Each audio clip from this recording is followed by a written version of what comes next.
Hi, I am Beverly Wright. I'm running for the legislative seat 21 here in Salem, Oregon, and this is Right to Vote. And I would like to take this opportunity to go over a few topics. I've been doing several interviews, Statesman Journal, Oregonian, and around, and I keep coming across the same concept out of people. They would like me to find conflict in what the gentleman, Brian Clem, who is in the office at this time, how we conflict with one another in an argumentative stance. I'd like to clear something. I'm running for office because I feel I can make a difference. I'm running for office because I feel it's my responsibility to at least try, instead of just deciding that I know best or someone else knows best. If there's stuff that I would like to change, I need to put forth the effort and try. That's my attempt. I'm not attempting to run against Brian Clem. He's had this office for 8 years. He stands on his own record. I'm attempting to run using what I have, my skills, my belief systems, my abilities. So I'm not doing this in a confrontational way. I am happy to tell you what I would prefer to do. I am happy to tell you why I would do it that way and the reverse. But I don't feel I should argue the point with Brian Clem. So I know it's a different form of politics, but I would like to tell you what I'm trying to do and why I'm trying to do it. And Brian can speak for himself. Seems pretty fair. Some of the topics that have come up in discussion, because they are currently very important, is the Common Core issues, which I'd like to address, the paramilitary with the police, which is definitely a problem. They would like to know what I think about businesses and roads and the like. Okay, let's start with the police department. That has got to stop. We got to get the Pentagon out of our local police force. And frankly, I think it's time to call up Oregon's militia to protect its people from the police force. They've proven themselves untrustworthy, and they're geared up and untrained in military fatigues and weaponry and tanks. It's very simple. They need to stop. Simple subject. The Common Core, not so simple subject. We have literally gone from Nancy Reagan's No Child Left Behind to Common Core, which is every child left behind. That's not acceptable. That needs to be dealt with. And we need to get big government out of our local school districts because they are messing it up. We even have a program, which when I found out, it was because my daughter has a set of twin boys who are 2 years old. That's not preschool. They have preschool. They have preschool. But they were teaching my 2-year-old grandson. Someone at the school was coming into her home to teach 2-year-olds. What are they thinking? Parents can actually raise their children. They do have family to help. We don't need our children being studied or being taught at 2 years old. They don't get the concept at that age. But when I asked the woman, well, why are you teaching my grandsons who are 2 years old and sending the school district out to my daughter's home? They said, well, we even have a prenatal program for children. Okay. Prior to birth, the school district is getting money for teaching children who have not yet been born. How do you do that? I really hold it up against the tummy?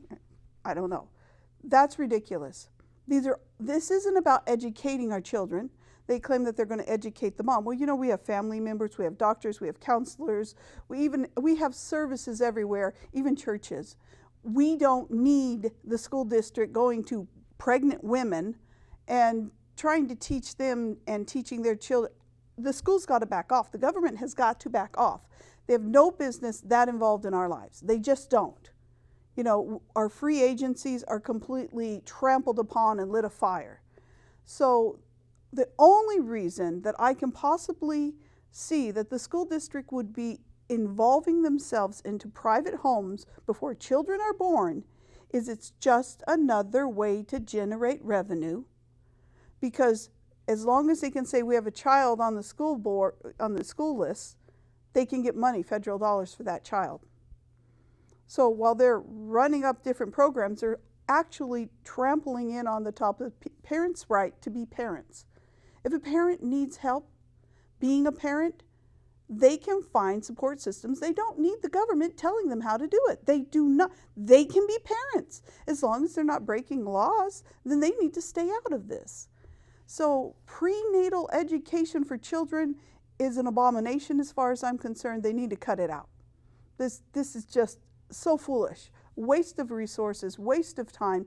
And at the same time that they're trying to educate children that are not even born yet, we've got Common Core, which has taken the A grade and moved it way down. It's from 100% to 80% is an A.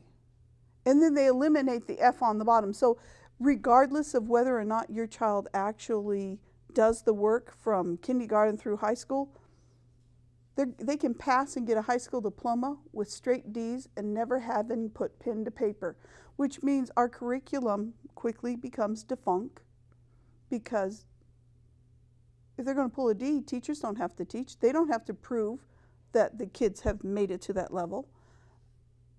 We need to look deeper into that issue and stop sending out everyone to private homes. It's dangerous, it's foolishness, it's a waste of money, and all of it is to just generate backdoor money, which they say, what are they going to do with it? What are they doing with this money that they're getting? We need a full accounting is what we need, and we need to take this very seriously. Transportation.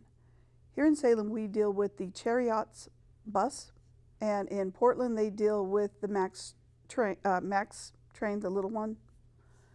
Tax dollars, state dollars, city dollars fund these programs. These are not programs. They are privately held businesses. Privately held businesses that solicit funds through the legislature and through the county and through the city and through whatever other force they get, as well as the fees that you pay to ride on them. So if your taxpayer's dollar is paying for these things, and this is a private held business, okay, keep that in mind. Somebody owns Chariots. Somebody owns Max. Why are our taxpayer dollars going to these projects? How many people really ride that bus? Does it merit as many people who are paying for it versus how many people who are actually riding it? Does it merit it? And if it is as successful as they claim, why do the Chariot bus not run on Saturday? They're paid with tax dollars to run the private business. And why is it takes $5 to do a round trip day trip? $5 a day to ride the bus. Okay, that's a lot of cash. Then they have programs where they can sign up anyone who is with a disability to get a reduced rate or a free ride. Many of those people don't even ride it because it's physically impossible. It's a terrible thing to have to get on and get off of those buses. And they're limited as to how far or how close they get to where you want to go. So that all of those components together say, if it's a private business that is running their private bus or train through an area of town with consent, they need to pay taxes in, not take taxes in. There really is a difference. I was told that what is the concept about the roadways? Well, you know, we actually have old roads. You know, they're from the 40s and the 50s, and they made them smaller back there, and there wasn't as much traffic. It was stopping at every corner, that sort of thing. Yeah, we have a lot of expansion, and our roads are getting wider and they're becoming more complex. We have, you know, a whole myriad of lights that you have to direct with. The point is either we start taking buildings, not businesses, buildings back and expanding this way. As it is, where once was lawn for a business, now there's a sidewalk and the road has been expanded. We've just been pushing back the lawns. And that kind of brings me to a point. We have to accommodate for the businesses that we do have. Yes, it would be nice if we had more flow. I understand that. But we don't have a practical solution right now that is economical, that is not a burden on the taxpayers, that is you know, I'm sorry, it's not an easy answer. You can't just answer this with one solution. We can encourage more bicyclists. We can encourage more walking. We can figure out to do shuttles or trams. We can do things. But the trams or the buses that we get, the prices have got to come down. There are some, Belgium is one country that they have loaner bikes. People ride a bike wherever they want, and lock it up, off they go. They have actual bicycles that people can use, and they even use these 3-seat bikes that people can use, and you just use them across town. You don't keep them. Anyone can use them. They just bought a series of bicycles and they ride these bikes. There are a lot of people who would have no problem with it. It's not about trying to keep these bicycles. It's like anybody can use them. That's a very cost-effective way to have immediate transportation. As long as people have access to a bike, you know, we could do some more walking. The point is it's not an easy problem. But we can't just throw more money at chariots or more money at the MAX train for a private business to gain, and everybody else out there is not even using the product. They're not riding the bus, but they're paying for it. That's an imbalance. So we got to find other solutions that actually work. Now, I was asked a question from the Statesman Journal about business, bringing business in. I want business to work, but I have a real hard time with saying, bring in new business. We aren't taking care of the businesses here that we have. And while we're throwing away money into MAX and chariots and paying off the paddle boat down on Front Street so the governor can whip through an enormous bridge and an offshoot and tear out an island and take money from the elderly. It's all out of control and it's all ridiculous. But while all of this chaos is going on, they want to bring in more business. And this is one point that Brian Clem and I are not going to see eye to eye on. You know, he wants to build buildings and he wants to legislate stuff so he and a friend of his can put up buildings over on D and Center Street. You know, the asylum, put in some coffee shops. There's that beautiful field. He calls it prime real estate. Follow the dollars on that one. Whoever's making money off of that deal is why they're trying to legislate it to open up an area that was designed for the people with mental illness. Some of the people in the hospital there on D Street, they're there because the court says so. They're there because of their own issues. And I shouldn't have to spell out exactly what they're enduring. But it's not a place that we can just dismiss off and turn them all loose on the street. That's not going to work or happen. There's a reason for those fields. Because on occasion, people get away. They get out. And that field gives them a few minutes to figure out that they took off, chase them across the field, know which way they were going, catch them, put them back. Okay, that's all very important. That's very important to have a little bit of control over escapees. It's not a place where you should meddle. I don't want to see them doing to the mental health hospital. They should not mess with that land. That needs to be left alone. The trees on the side need to be left alone. We have laws that says a tree that's over 100 years old, you're not allowed to touch those. You don't just chop them down. They've tried to chop down a whole row of trees on D Street, which have been iconic for the area. They're beautiful. And they also put a boundary on the territory that is needed for the people who are there at the hospital. In the large field on D Street, they do have a little soccer net up that people can kick a ball around. People go for walks, go for jogs, they walk their dogs there, kids play there, they fly kites. There's some things that happen. So it's not like it's unutilized land. If it was, they wouldn't be mowing it like they do. And the objective is to change the law in such a way that they can build on this property. Well, you know what the first thing that's going to happen if they get their way? They're going to push the hospital back. They call it a facade.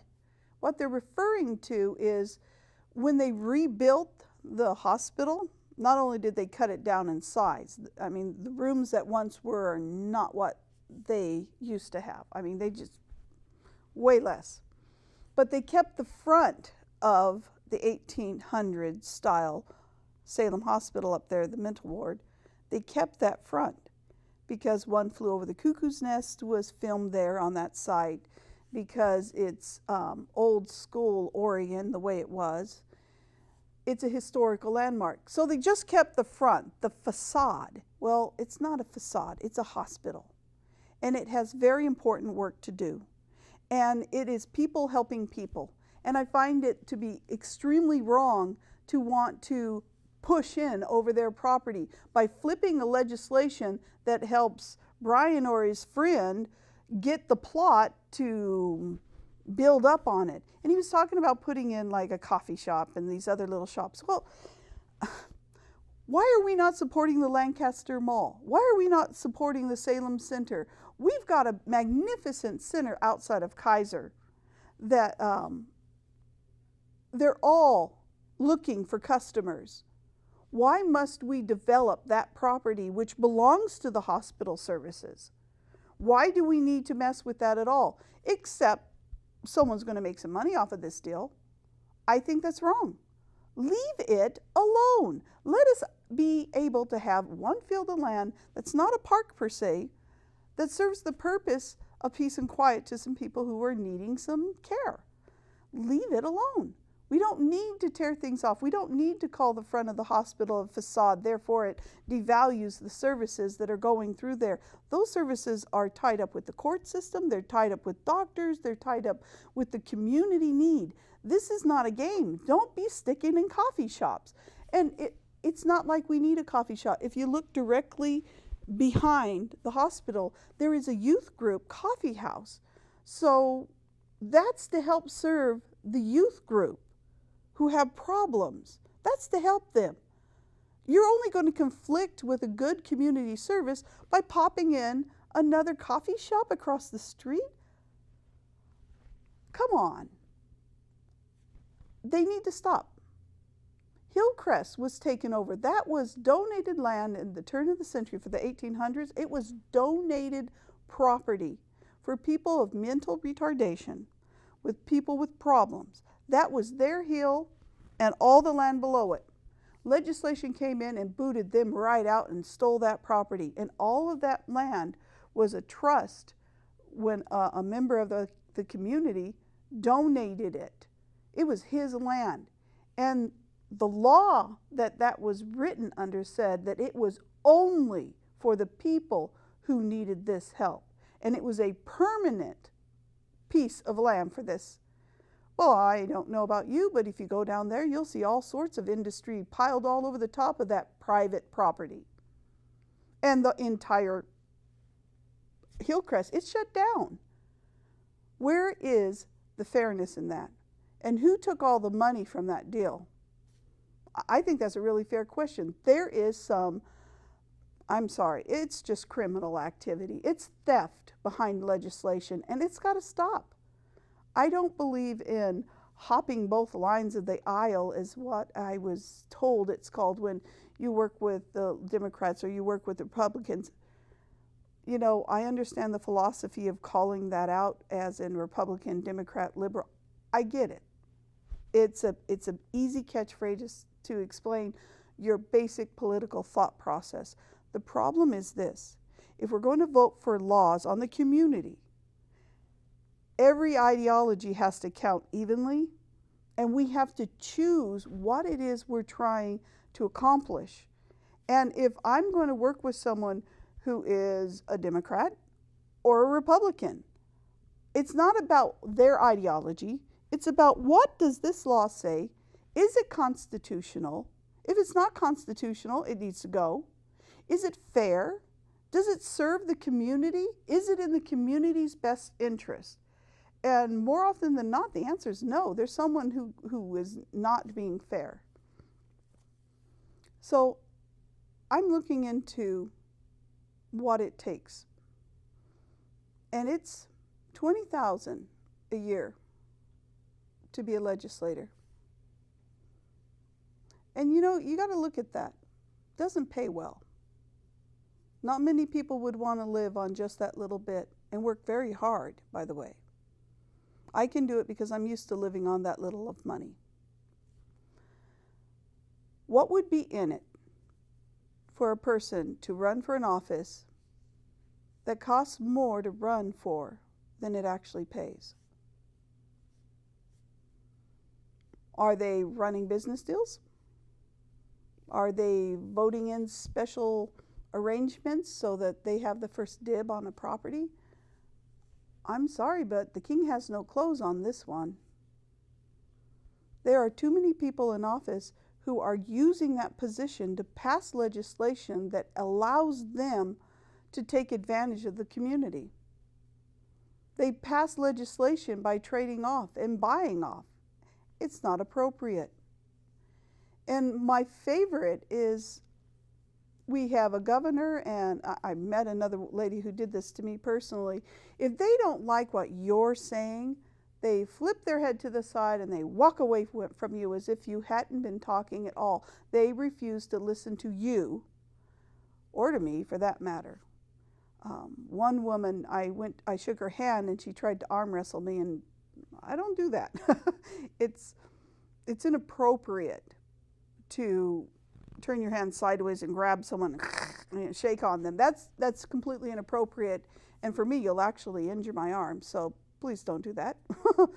But I'm looking at what they're doing up at the state capitol and the legislature, and I'm not saying everyone up there is scoundrel. That's not it.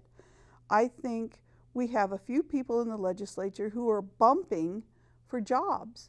They're bumping and having one guy vote for them so they can have their construction company come in and build a building on a piece of property, or open up this mall over there. They're not doing it for us. Brian would like to work on a level where he's, you know, promoting Oregon. We have a Made in Oregon, you know, program, Made in Oregon. Everyone knows about it. But his concern is that Nike is a great product and the world knows it. Columbus, the coats, boots, you know, it's a great Oregon product. It is, but it's a company's product which comes from Oregon. And his goal is that the entire world knows that Oregon itself is iconic because of Nike and Columbus and other various products.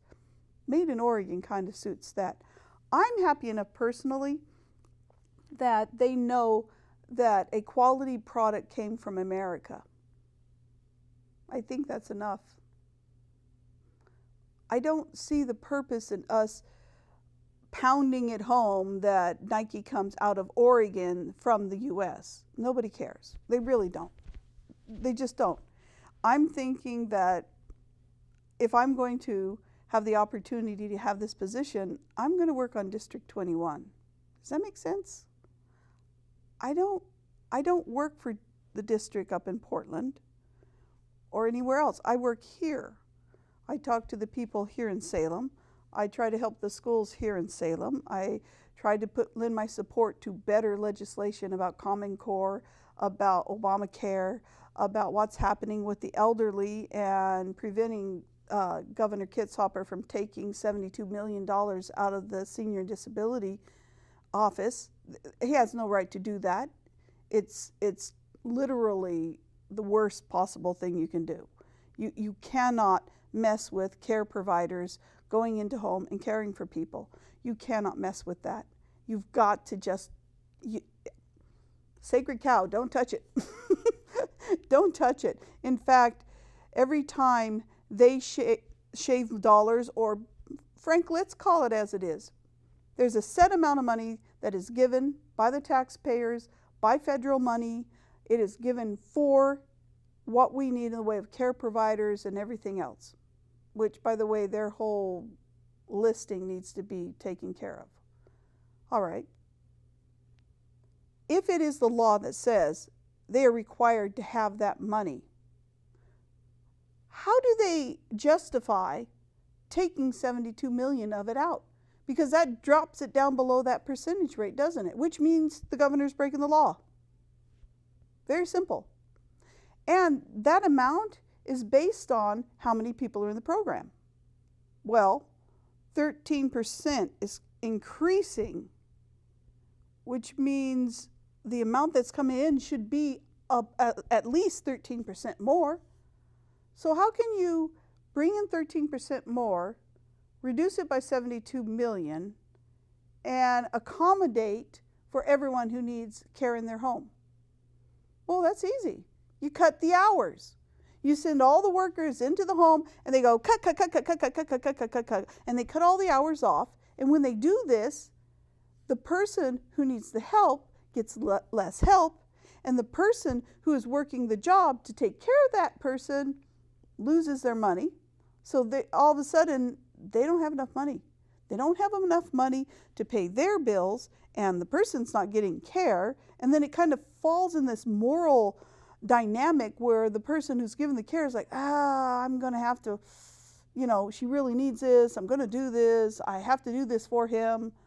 And they do it on their own accord. That's not fair. That's not right. You're willing to do that to people who are vulnerable and rip apart a program that does not have enough workers in it, does not have enough care providers in it, is not doing nearly as much as what the paperwork claims. I know because I went through the paperwork and I've actually lived on the program, so I know what I'm talking about here. But it's okay to tear out a great big island in the middle of the river so we can slam a freeway through in Kaiser. I'm sorry. I understand what the governor wants to do. He wants to take I-5 offshoot through the Salem Parkway, and instead of taking it down along Front Street as is traditional and then over the bridge, making a massive fancy Portland-style bridge over the top and ripping through over the top of West Salem. How construction workery of him. He's not a construction worker. And every time he hops into office, suddenly he's paving roads. So what I truly want to know is which one of his buddies is a asphalt contractor, a road builder, a bridge builder. He built fanciful bridges up in Portland to the demise of our economy and the demise of what was going on with Max Train, and now he's going to do it again. Oh, please, stop the wasting. And you waste money and then you turn around and take it from the elderly. You avoid things from happening for the schools. You put in Common Core. No. The madness is coming out of the Capitol. The madness is coming out of DC and the Pentagon. And we've got to say enough. No, we're not going to do this. You are not taking money from the elderly. You are not putting up bridges we don't need. You are not ripping out islands and messing with the ecosystem. This is ridiculous. Yes, we have traffic issues, but that's not the way to solve them behind the back of the Oregon people. The Oregon people did not have the privilege of telling John Kitzhaber, Mr. Governor, do not give billions for bridge building, buying off businesses, putting in roads we don't need behind our back, and paying off everyone in sight so you can get away with it. And while you're at it, let's balance your budget by stealing from the elderly, not taking care of the veterans, not putting up what we need for the schools. Do you know how many schools we could have built or refurbished and made right for earthquakes, or got in what we need to actually teach our children for the money that was wasted on these projects? Do you know how many teachers we could have hired? How many areas we could have given so much more care to? And yet we didn't vote for this stuff. Why is that? Why is it that the people of Oregon are utterly ignored and cast to the side? How many out there had any idea of the massive waste he was going to do on that Obamacare website? I mean, I was told it was 208, and now I'm getting reports that it was over $250 million for something we never got. This is not okay. This is so messed up. It's not funny. So, yeah, I'm definitely running for office. Yes, I'm not going to be popular with a lot of people at the Capitol. But you know what? I'm not here to do this job to get rich for myself or some other little friend down at the state capitol. I'm here to do this job because this is where I live. I'm not running against Brian Klim. I'm running against all the problems and issues that are happening down there. I want to see our children in real schools. I want Common Core ripped out of there. It's got to go. It has no business in our schools. I want parents having the privilege, the right, and the responsibility to raise their own family. Less is more when it comes to this government. Less is more. No more. We've got to send a very loud, clear message. Everyone, tell the Capitol, get out of my private business. Tell the federal government, back off and turn off your cameras. We don't need this much interference. And frankly, we need to end this nonsense where they're shutting down our children's schools and terrorizing them emotionally. They are terrorizing our schools, shutting them down whenever a cop pulls someone over on the roadway. There was a teacher who had this just happened. She did Speak Like a Pirate Day. Incredible teacher. She dressed as a pirate, wore the hat, went in, and was teaching her students to speak like a pirate. I think that teacher needs saluted. Well, she brought a little $1 plastic Halloween saber. Okay. They shut down that school and 3 others. 4 schools were shut down because suddenly she was a suspicious person with a weapon. And they kept the school shut down. 4 of them were all afraid, told the children, oh, we got shut down, everyone's in lockdown. In my grandson's school, the teacher will not allow the children to drink. And so they drink once a day at lunch. The milk, it's not 8 ounces of milk in a cardboard. No, they shrunk the size of the milk right down to nothing. Why? Why is my grandson not allowed to drink? Why is my grandson only getting half the amount of milk that I got as a kid? Why is it that the schools have passed rulings saying that they don't want to be liable for your children to play on the equipment? So your kids get no recess? Do you wonder why our children are overweight and diabetic and lethargic? Really? Children are growing bodies, and growing bodies need to play. They need to jump. They need to dance. They need to sing. They need to skip rope. They need to swing. And denying them physical exercise, what are you doing to our children? You're setting them down and making them still all day. Our children will have no muscle density whatsoever. Obesity is outrageous. Health issues are bad. And how are they going to think and learn? When I was a kid, we had 2 breaks and a lunch break for exercise. We did. And toss in that a PE class. We actually exercise. Our children aren't getting that. That's not acceptable. That is completely unacceptable that you would do that to children. So I really want to see us do something more for our kids. I want to see our children get what they deserve. And that's a real old-fashioned reading, writing, and arithmetic education without the Common Core interfering, and deal with what we need to deal. There are many topics here that we need to vote on. So I'm asking you, please spread the word. Everyone needs to vote. Whether you agree with me or not, that's fine. I'm good with that. Everyone has a different perspective, and those perspectives are based on the information you have at any one time. If you have more, maybe you'll change your vote. Maybe I will. It depends. We need all the information, all of it, to make the best possible decision. Look carefully at the laws. If you don't like it, if you don't understand it, when in doubt, vote it out. Toss it. Don't accept something that is partial. Don't accept something that can lead in it. Look at the Pandora's box on these things, okay? Look at it. If you don't understand it, vote it out. A no vote votes it down. It's not just about the yes vote. The no vote counts. The no vote is serious. It's saying, no, we will not let you, state capital, do as you please. You will do with what pleases us. We are the people. We are the taxpayers. This is our life. Please.